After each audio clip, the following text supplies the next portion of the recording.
Hi, Grandpa Irish is going to read you the story Caps for Sale. So here we go.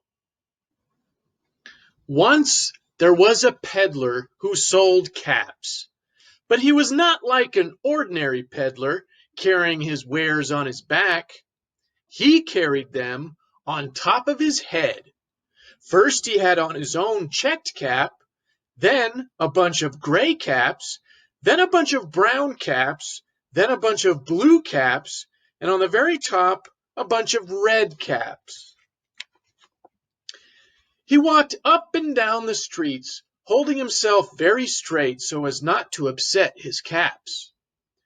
As he went along, he called, "Caps, caps for sale, 50 cents a cap." One morning, he couldn't sell any caps. He walked up the street and he walked down the street, calling, "Caps, caps for sale, 50 cents a cap." But nobody wanted any caps that morning. Nobody wanted even a red cap. He began to feel very hungry, but he had no money for lunch. "I think I'll go for a walk in the country," said he, and he walked out of town, slowly, slowly, so as not to upset his caps. He walked for a long time until he came to a great big tree. "That's a nice place for a rest," thought he, and he sat down very slowly under the tree and leaned back little by little against the tree trunk so as not to disturb the caps on his head. Then he put up his hand to feel if they were straight. First his own checked cap, then the gray caps, then the brown caps, then the blue caps, then the red caps on the very top. They were all there, so he went to sleep. He slept for a long time. When he woke up, he was refreshed and rested. But before standing up, he felt with his hand to make sure his caps were in the right place. All he felt was his own checked cap. He looked to the right of him, no caps. He looked to the left of him, no caps. He looked in back of him, no caps. He looked behind the tree, no caps. Then he looked up into the tree, and what do you think he saw?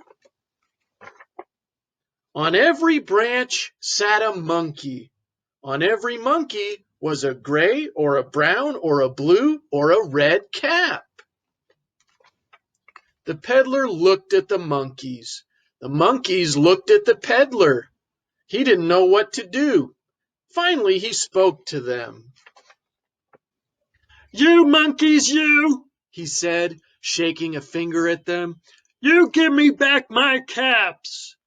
But the monkeys only shook their fingers back at him and said, "Tss, tss, tss." This made the peddler angry, so he shook both hands at them and said, "You monkeys, you, give me back my caps." But the monkeys only shook both their hands back at him and said, "Tss, tss, tss." Now he felt quite angry. He stamped his foot and he said, "You monkeys, you better give me back my caps." But the monkeys only stamped their feet back at him and said, "Tss, tss, tss." By this time, the peddler was really very, very angry. He stamped both his feet and shouted, "You monkeys, you must give me back my caps." But the monkeys only stamped both their feet back at him and said, "Tss, tss, tss." At last he became so angry that he pulled off his own cap, threw it on the ground, and began to walk away. But then Each monkey pulled off his cap. And all the gray caps and all the brown caps and all the blue caps and all the red caps came flying down out of the tree. So the peddler picked up his caps and put them back on his head. First his own checked cap, then the gray caps, then the brown caps, then the blue caps, then the red caps on the very top. And slowly, slowly, he walked back to town calling, "Caps, caps for sale, 50 cents a cap." Caps for sale. I hope you enjoyed it.